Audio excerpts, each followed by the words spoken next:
अस्सलामुअलैकुम students hopefully कि आप सब लोग खैरियत से होंगे और घरों में रहकर अपना जो है विंटर वेकेशन का ये जो टाइम है इसको अच्छे से यूटिलाइज़ कर रहे होंगे, अपने जो लेक्चर्स हैं इनको सुनकर और पढ़ के और टेस्ट वगैरह भिजवा कर। तो जैसे आप लोगों को पता है कि विंटर वेकेशन के सिलसिला में हम ऑनलाइन लेक्चर सीरीज़ वो आप लोगों की कंडक्ट करवा रहे हैं। तो आप लोग लेक्चर सुन रहे हैं, आप लोग हम टेस्ट बनवाते हैं आप लोगों से, आप लोग सेंड करते हैं पोर्टल पर और आप लोगों को चेक करके दिए जाते हैं। तो इसी सिलसिला में आज का लेक्चर नंबर 2 है 7th कंप्यूटर। और इसमें आप लोगों का जो आज का टॉपिक है वो हमने लास्ट टाइम जो पढ़ा था वो पेज 4 तक था और पेज 4 में हमने ये जो डिसएडवांटेज ऑफ रोबोट्स तक पढ़े थे।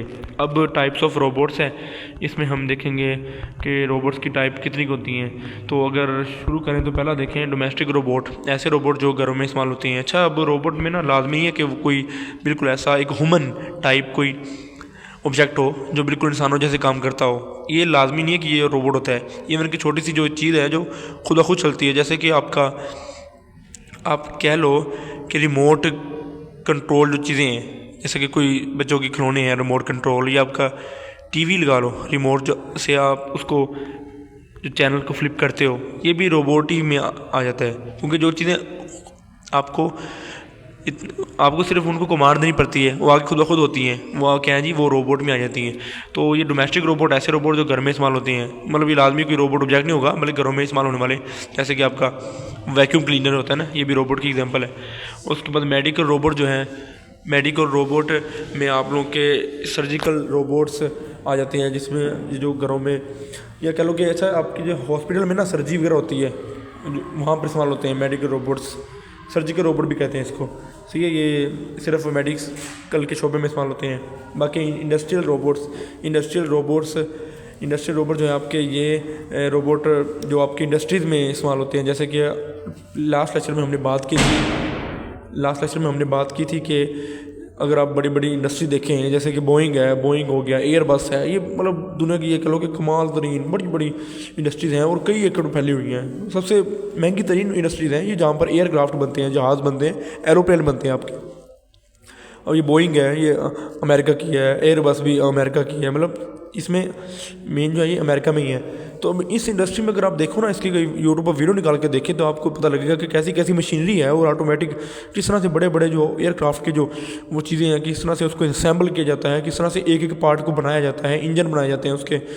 तो ये जो है इंडस्ट्री रोबोट होते हैं जो इंडस्ट्री में इस्तेमाल होते हैं। बाकी जो मिलिट्री रोबोट हैं, ये बिल्कुल ये जो निशाना लगाने के लिए या जो ट्रेनिंग करने के लिए, आजकल तो ना ये वेपन में हर मुल्क ये कोशिश कर रहा है कि अपने वेपन को एडवांस कर ले, क्योंकि ना आजकल सर्वाइव नहीं हो सकेगा। फ्यूचर में तो ऐसा हो जाएगा कि जिसके पास मिलिट्री ताकत है वही सर्वाइव कर सकेगा, वरना कोई दूसरा कंट्री उसके ऊपर इन्वेड कर लेगा।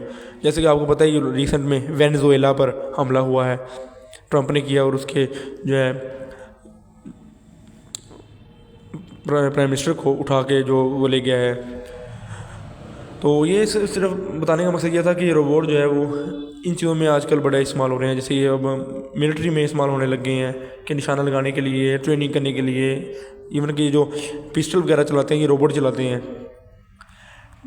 और स्पेस रोबोट है, ये जो आपके स्पेसशिप जाती हैं, स्पेसशिप के अंदर लगे होते हैं, वो सारा कुछ आपको नेविगेशन बता रहे होते हैं कि कहाँ स्पेसशिप कहाँ पहुंच गई है। तो जहाँ पर अर्थ के ऊपर बैठे जो है वो एक स्पेस स्टेशन का जो डाटा है वो सारा ऊपर सुन रहे होते हैं, मतलब देख रहे होते हैं कि आपकी स्पेसशिप कहाँ पहुंच गई है। तो ये स्पेस रोबोट जो है वो स्पेसशिप के इस्तेमाल होते हैं। बाकी 3D एंड होलोग्राफिक इमेजेस, ये आजकल ना मतलब ये हमने पढ़ा था कि इमर्जिंग टेक्नोलॉजी जो है, आजकल टेक्नोलॉजी बढ़ रही है, इमर्ज हो रही है। तो वो जो आजकल चीज़ें बन रही हैं टेक्नोलॉजी में आ रही हैं, तो इसमें ना आपको होलोग्राफिक इमेजेस आ जाएंगी। ये ऐसे ना कि जैसे कि 3D इमेजेस होती हैं, लेकिन आजकल तो ऐसी टेक्नोलॉजी आ गई है कि आपके चीज़ें बिल्कुल फ़ोन के ऊपर शो हो जाती हैं। जैसे ना सामने पिक्चर बनी हुई है, देखो ये, और नीचे टैब पड़ा है और ऊपर ये ग्लोब की पिक्चर है। इस तरह से जो इमेज होती है इसको बोलते हैं होलोग्राफिक इमेजिंग। बाकी वर्चुअल रियलिटी है, वर्चुअल रियलिटी में आपका आ जाएगा ये जो आप कोई गेम वगैरह खेलते हो, आजकल गेम वगैरह खेलने लग गए हैं, ये आंखों के ऊपर लगा लेते हैं, ये सामने आपको पिक्चर नज़र आ रही है, और आप इसके ज़रिए सारा कुछ कमांड भी देते हो। ये देखो आगे ना वो मशीनरी को रन कर रहा है। लेकिन ये गेमें वगैरह बच्चे खेलते हैं उनके लिए भी है ये वर्चुअल रियलिटी। ठीक है, कि आप चले जाते हो, जैसे आप खुद वहाँ पर हो, उस गेम के अंदर हो, सिर्फ आप आंखों के ऊपर लगा लेते हो और आपको महसूस होता है जैसे कि आप खुद खेल रहे हो अंदर जाके।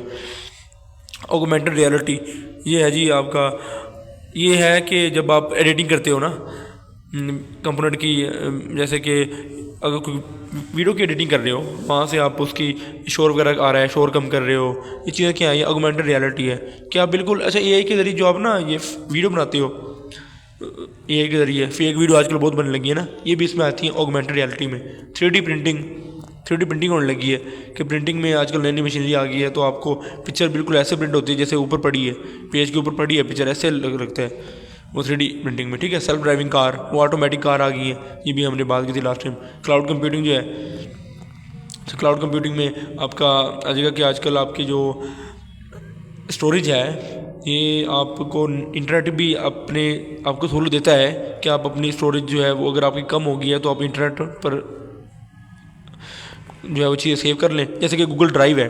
गूगल ड्राइव एग्जांपल है क्लाउड कंप्यूटिंग की। ठीक है, बाकी ये बेटा ये मदरबोर्ड के पार्ट्स हैं, इसके पार्ट देखो, इसके नाम ही है power supply, IDE, PCLE, SATA, ये ना ये पार्ट्स हैं जहाँ पर आपकी वो पोर्ट लगती हैं, या कुछ ऐसे हैं जो कुछ बसेस होती हैं जो आपकी डाटा ट्रांसफ़र करती हैं, कुछ आपके स्लॉट्स होती हैं जो कुछ पावर सप्लाई की होती हैं, कुछ आपकी जो है ये SATA, PSCLE, ये लगा लो कि कोई दूसरी केबल वगैरह इंटरनेट की केबल नहीं होती, वो लगाने के लिए होती हैं पोर्ट्स। तो ये BIOS है, PCL स्लॉट्स, ये इस तरह की स्लॉट होती हैं। ये मदरबोर्ड आपके सामने इसकी पिक्चर आ रही है नीचे, ये कुछ इनको आगे कंपोनेंट को खोल दिया गया है, उन पोर्ट्स को आगे या उन स्लॉट्स को आगे डिस्क्राइब कर दिया गया है। ठीक है, तो तकरीबन यहाँ तक देखें कि आप पेज नंबर 9 तक रखें आज का, और फिर इस लेक्चर में बाकी नेक्स्ट बात करेंगे अगले लेक्चर में। अब आपका जो काम है, आपकी असाइनमेंट है, वो है क्वेश्चन नंबर, अच्छा आप लोगों को पता है कि क्वेश्चन नंबर 2, 3, 4, मतलब पहले 3 क्वेश्चन जो थे ना, पहले 3 क्वेश्चन तो हो गए थे, और MCQ हो गए थे, लेकिन रिमेनिंग क्वेश्चन जो है ना आपने वो करने हैं, वो आपको बता देते हैं यहाँ पर। आपके जो है ना क्वेश्चन तकरीबन जो रह गए हैं वो अपने 3 उसमें से कर लीजिएगा, बाकी एक रह जाएगा वो बाद में हम कर लेंगे। आपके MCQ हो गए थे लेक्चर फर्स्ट में, वो आपने भिजवाने थे, और उसके बाद ये 2, 3, 4 ये क्वेश्चन हो गए थे पोर्ट से स्लॉट तक। अब जो आज है ना वो है क्वेश्चन नंबर 5, 6 और 7, क्लाउड कंप्यूटिंग का है 7 जो list some benefit of cloud computing, वो अभी हमने ऊपर पढ़ा था ना क्लाउड कंप्यूटिंग का, उसके अंदर पहले में आप लोगों ने खुद ढूंढना है और ढूंढ के आपने भिजवाना है लिख के। ठीक है, उसके बाद क्वेश्चन नंबर 6 है, इसमें BIOS stand for and where it is located, तो इसका आपको बता देते हैं, समरी के अंदर ही मिल जाएगा। अच्छा आपको ये जो है ना लिस्ट एटलीस्ट 3 नेटवर्किंग कंपोनेंट, ये भी आपको वो जो, चलो इसका आपको बता देते हैं, बाकी खुद भी आपने तलाश कर लेनी है। पहले तो ये आपको क्वेश्चन नंबर 6 बताते हैं कि BIOS स्टैंड फॉर, BIOS जो है ना ये इसका यहाँ पर आपको मिल जाएगा, ये रहा BIOS stand for basic input output system.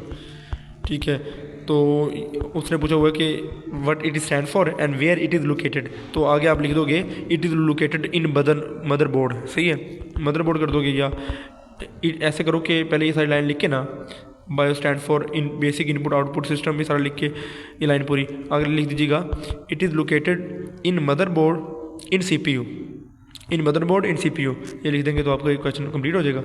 बाकी आगे वो 3 कंपोनेंट ऑफ जो थी आपको क्वेश्चन नंबर 5 है, नेटवर्किंग कंपोनेंट के 3 कंपोनेंट हैं, तो इसका अपने ऊपर आपको मिल जाएगा, ये यहाँ पर नेटवर्किंग की बात होगी ना, तो यहाँ पर आपको तकरीबन मिल जाएगा, हाँ ये है, ये सारा एक डायग्राम सी है, ये नेटवर्किंग कंपोनेंट ही है। आपने जो पहले 3 कर लेने हैं बस, ये सर्वर, क्लाइंट और ट्रांसमिशन मीडिया, ये 3 कर लें और इसको याद करके लिख के भिजवाएं। शाबाश, ये 3 क्वेश्चन ही आपका टेस्ट है। ठीक है बेटा, तो इसको पढ़ें, शाबाश, रीडिंग करें और ये टेस्ट भिजवाएं। फ़ी मान अल्लाह।